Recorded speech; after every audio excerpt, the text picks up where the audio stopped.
Hi, I'm Isabel Conway and I'm a travel writer. I've just returned from Barbados in the Caribbean. Well, I went on a fact-finding mission to see how we travel in this age of COVID and to see how the people of Barbados were handling the pandemic. Of course, they depend on the tourism for their economy so much.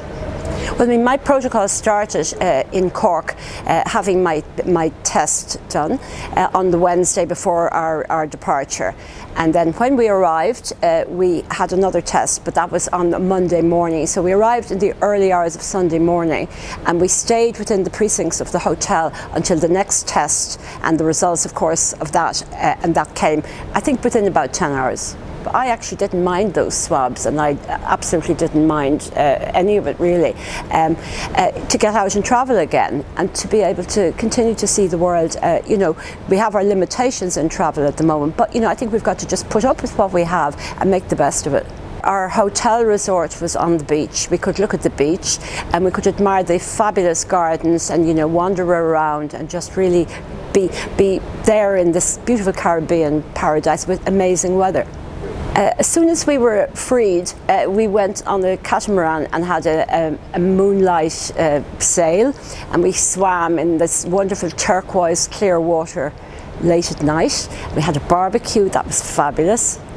Other highlights were Bridgetown, exploring the old town with a wonderful local guide, very colourful lady who told us so much about the past, and also about the Irish, who are known as the Redlegs, because of course they all got sunburned.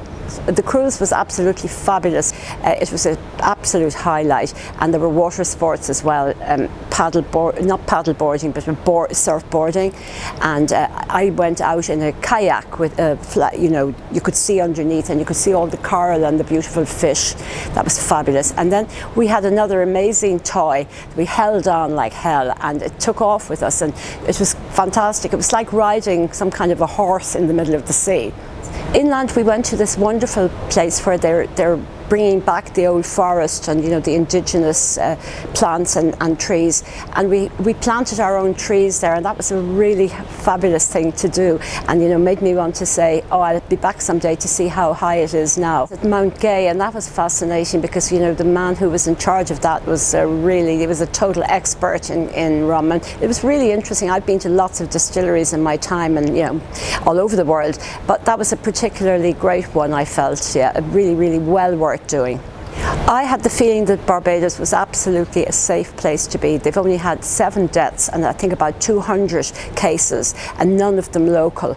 So no local transmission, and I think it's about as safe a place as you'll find. Everybody was so conscious of protocols, of sanitizing, of mask wearing, of taking the temperature. We were in these amazing rum shacks, and our temperatures were taken, and it was just as if you were going into a high-end hotel as regards, the protocols, and everybody is really aware of it. And even on the street, I saw people pointing at other people, put on your mask. They were really watching each other, and they're so conscious of the fact that they need to keep the COVID out to get the tourists back.